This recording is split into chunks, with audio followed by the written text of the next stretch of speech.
हजरत अली का नाम लेते हो, शराबे पीते हो, मौलाए कायनात हजरत अली का नाम लेते हो। कुरान पाक की आयत करीमा है, वयसअलूनका अनिल खम्रि वल मैसिर कुल फीहिमा इस्मुन कबीर। दूसरे सिपारे की आयत है, कुरान शरीफ में घर जाकर के देख लेना, घर जाकर के उठा के देख लेना।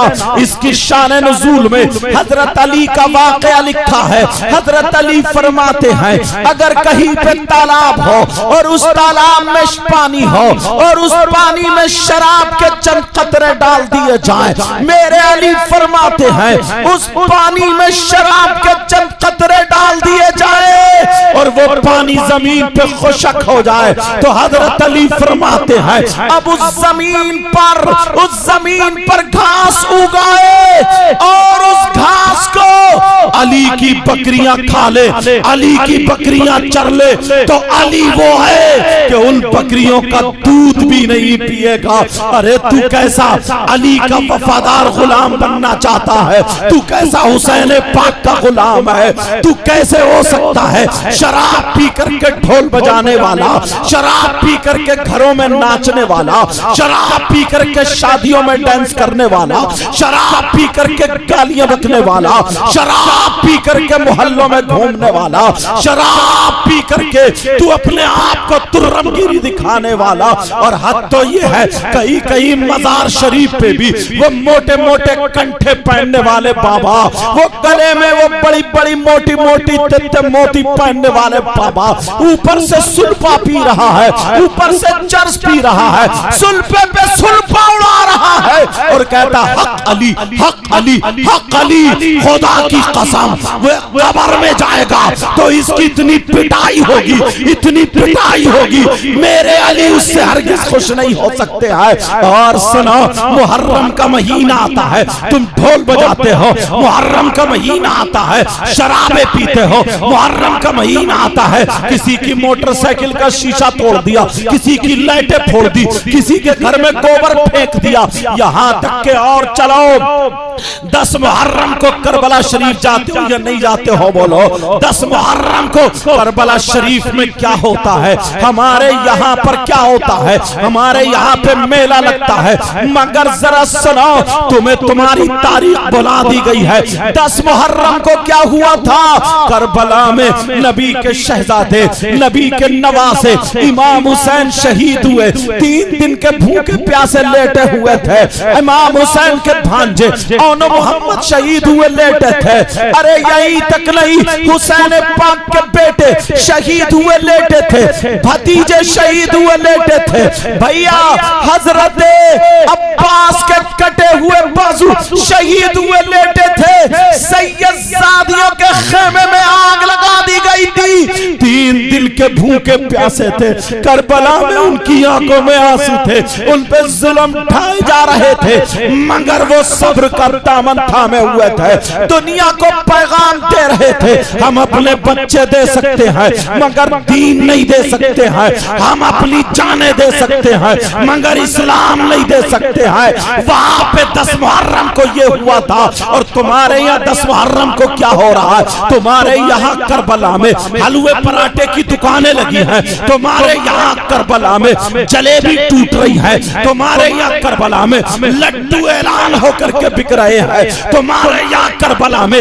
झूले लगे हुए हैं, तुम्हारे यहाँ करबला में फुकनों की दुकानें लगी हुई है, तुम्हारे यहाँ करबला में कुश्ती हो रही है, तुम्हारे यहाँ करबला में बिसात खाने की दुकानें इस मुसलमान को पता ही नहीं है, छोटे छोटे बच्चों को कांधे पे बिठा करके करबला लेके जाता है, वहां से फुकने ला रहा, खिलौने ला रहा, गुड़ियां ला रहा है। और हाथ तो ये है इन मुसलमानों की जवान जवान बेटियां करबला शरीफ को जा रही है। मैं पूछना चाहता हूँ ये बेटियां करबला को क्यों जा रही है, जरा बताओ करबला क्यों जा रही है? फैशन करके, लाली लगा के, क्रीम पाउडर लेके, मोबाइल हाथ में है और करबला को जा रही है। बिसात खाने की दुकान में वहां पे क्रीम पाउडर खरीदे जा रहे हैं और लफंगे 10-20 लड़के, लफंगे लड़के वो औरतों के मेले में टकराते फिर रहे हैं, औरतों के मेले में घूम रहे हैं। इन्हें शर्म आनी चाहिए। ये औरतों के मेले में ये छक्के छक्के, ये लफंगे लफंगे औरतों के मेले में घूम रहे हैं। मैं पूछना चाहता हूँ, औरतों के मेले में क्या कर रहे हैं? इन्हें क्या बुंदे खरीदना है? इन्हें क्या चूड़ी खरीदना है? इन्हें क्या जेबरी खरीदना है? इन्हें क्या चुटिया खरीदना है? इन्हें लाली खरीदना? नहीं नहीं, मैं बताता हूँ ये औरतों के मेले में क्यों घूम रहा, ये इसलिए घूम रहा है वहां औरतें हैं। जब मैं इसमें जाऊंगा तो किसी के कोनी लग जाएगी, किसी से मेरा जिस्म टकरा जाएगा, किसी से मेरी आंखें टकरा जाएंगी, कोई मुस्कुरा जाएगी, किसी के फोन नंबर मिल जाएंगे, किसी के जिस्म पे मेरा हाथ चला जाएगा। ये समझ रहा मेरी मेहनत पूरी है। किसी से टकरा जाऊंगा, किसी का चेहरा देखने जाऊंगा। अरे शर्म कर शर्म, तुम नहीं कह सकते, मगर मैं बोलता हूं तू जिस औरतों के मेले में जिससे टकराने गया, जिसके कोनी मारने गया, अगर तेरी बहन होती तो तू क्या करता? जिससे आंखें लड़ाने गया तेरी माँ होती तो तू क्या करता? जिसे देखने गया तेरी चची होती तो तू क्या करता? जिससे टकराने गया तेरी फूफी होती तो तू क्या करता? जिसका चेहरा देखने गया तेरी सगी भांजी होती, भतीजी होती तो तू क्या करता? तू मरने को चाहिए था।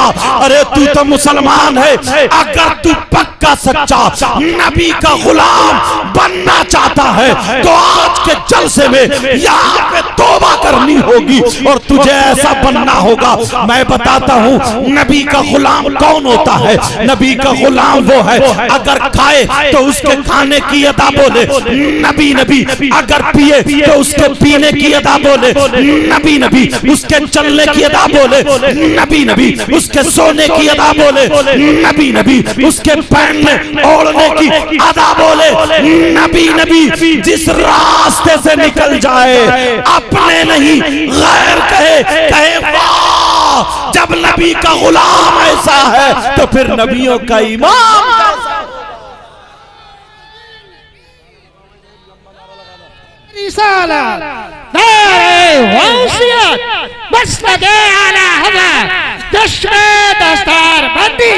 हज़रत अल्लामा सैयद मुकम्मल रहमान शाही क़िबला उलमाए सुन्नत नारे हैदरी। तुम्हें मालूम है, जानते हो आज हालात कैसे हैं। हजरत माइक पे बोलने की बातें नहीं होती मगर फिर भी बोल जाता हूँ। आज दिल कटता है, आंखें कटती है। नौजवानों, तुमसे बड़ी उम्मीदें हैं हमारी। बेटा बातें मत करो थोड़ी देर, तुमसे बड़ी उम्मीदें वाबस्ता है। तुम्हें मालूम है उस जगह का नाम लेना नहीं चाहता हूँ।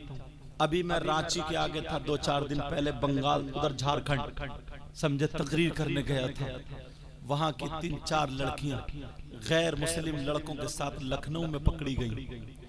समझे वहां की इधर की गैर मुस्लिम लड़कियां मुसलमानों के लड़कों के साथ में पकड़ी गई। तुमने जो अपनी बेटी को आज मोबाइल दे दिया ना, समाज में आग लग रही है। आग, सही बता रहा हूँ, समाज में आग लग रही है। कितनी मुसलमान बच्चियां गैर मुस्लिमों के साथ, कितनी गैर मुस्लिम बच्चियां मुसलमानों के साथ। तुम क्या समझते हो इस्लाम इसकी इजाजत देता है? हरगिज नहीं देता प्यारे। इज्जत इज्जत होती है। जैसे अपनी बहन बेटी की इज्जत करते हो, वैसे ही अगर गैर मुस्लिम की बच्ची है उसकी भी वैसे ही इज्जत करना। नबी का गुलाम वो नहीं होता है कि कि अपनी बहन बेटी की इज्जत बचाए, दूसरे की लूटे। नबी का गुलाम वो नहीं होता है। नबी का गुलाम वो होता है जब चले तो नजरें नीचे करके चले, जब चले तो नजरें झुका करके चले। मैं तुमसे पूछना चाहता हूँ, तुम 3 रोटी खाते हो तो कम से कम 1.5 की अकल रखो प्यारे। कितने बाप ऐसे होंगे जिनकी बेटियों पे, जवान बेटियों पे मोबाइल होगा। अब मुझे बताओ, तुम्हारे यहाँ शादी होती होगी, अगर 50 बच्चियां होंगी, सही बता रहा हूँ, सुन लेना मेरी ये बातें, अगर 50 बच्चियां होंगी तो एक बच्ची के भी सर पे दुपट्टा नहीं होगा, उसके सीने पे दुपट्टा नहीं होगा, दुपट्टा इधर आकर पड़ा होगा। अरे तू कैसा बाप है, अपनी जवान बेटी का जिस्म देख रहा है? तू कैसा भाई है, अपनी सगी जवान बहन का जिस्म देख रहा है? तू कैसा चचा है, अपनी भतीजी का जिस्म देख रहा है? तू कैसा मामू है, अपनी भांजी का जिस्म देख रहा है? पहले लोगों से पूछो, पुराने लोगों से पूछो, अगर इनमें कोई पुराना हो, इनकी बहन इनके सामने संभल के खड़ी नहीं होती थी, छोटा भाई बड़े भाई के सराहने नहीं बैठता था, बीबी शौहर के सामने गूंगी हो जाती थी। और आज तो हालात ये है, शौहर गया काम करने, ये मोबाइल लेकर के दूसरों से बातें करने निकल गई। कई बच्चे हैं, शौहर किसी का दिल्ली चला गया और ये मोटरसाइकिलों पे घूम रही है, ये होटलों पे जा रही है। बहुत अंदर की बात बता रहा हूं, हो सकता तुम्हें बुरी लगे, लेकिन प्यारो सुन लेना, आज दुख हमें ही होता है।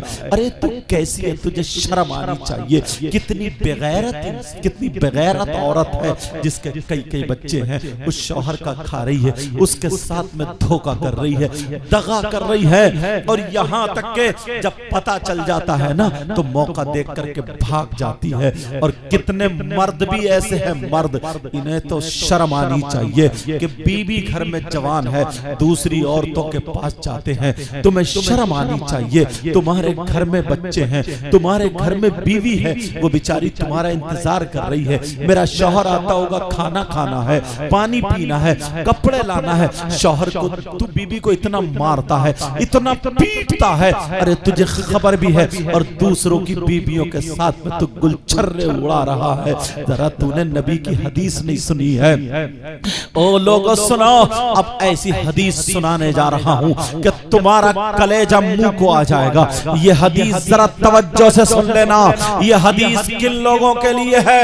ये हदीस उन लोगों के लिए है जिनकी जवान बेटियां हैं, बगैर दुपट्टों के घूम रही हैं, जिनकी जवान बेटियां हैं, फैशनीले कपड़े पहन करके आवारा घूम रही हैं, जिनकी जवान बेटियां हैं, मोबाइलों पे चैटिंग कर रही हैं, मोबाइलों पे बातें कर रही हैं, जिनकी जवान बेटियां हैं, गैर लड़कों से मिल रही हैं। ये उनके लिए है। वो शौहर जो अपनी बीवी को तमाशा बनाए पड़ा है, ये उनके लिए है। जरा सुनो, नबी फरमाते हैं, आका फरमाते हैं, मेरे नबी का बयान है, 3 लोग मेरी उम्मत में ऐसे हैं जो हरगिज़ जन्नत में नहीं जा सकते।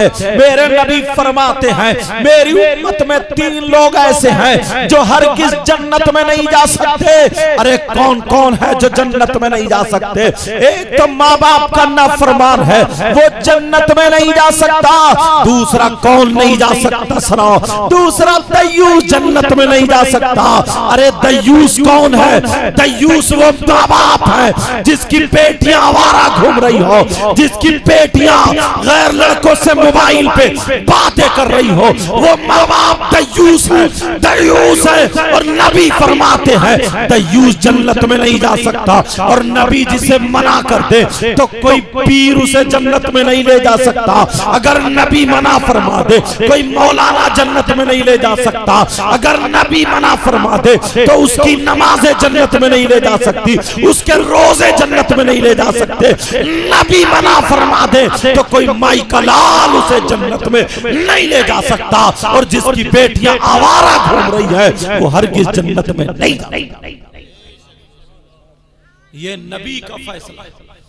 बेटा माइक को संभालो, थोड़ा माइक को थोड़ा बढ़ाओ। ये नबी का फैसला आज। मगर वजह क्या बताऊं? अब्बा है, अब्बा सबसे पहले तो ये अब्बा ही पिटने का है। माफ करना, बात थोड़ी कर रही। अरे तू कैसा पागल इंसान है, कौन सा ऐसा रिश्तेदार है जो मोबाइल पे बात करने को बेटी के लिए दे दिया? इसका कौन सा कारोबार चल रहा है? ट्रक चल रहा है, बसें चल रही हैं, फैक्ट्री कारखाना क्या चल रहा? क्यों दिया बेटी को मोबाइल? अगर मोबाइल नहीं देता क्या पूरा खानदान भूखा मर जाता? पूरा खानदान खत्म। आज जो ईसाइयों का तरीका घर में, यहूदियों का तरीका घर में, ये सारे तरीके इसी मोबाइल के जरिए। जो लड़की रामपुर दोराहा से निकल के कभी बाहर नहीं गई, उसके पास बंबई का फैशन कहां से है बोलो? उसके बाल कहां से कटे? तू तो भैया है ना भैया, तू तो कम से कम अपनी बहन के सर पे आंचल रख देता। मगर भैया तो इतना बड़ा नचकैया है, भैया का पता ही नहीं चलता है इधर का या उधर का, बीच का है, बीच का। बाज बाज तो बिल्कुल छक्का लगता है, छक्का। न दाढ़ी न मूछ, ऐसा लगता है जैसे उबला हुआ आलू।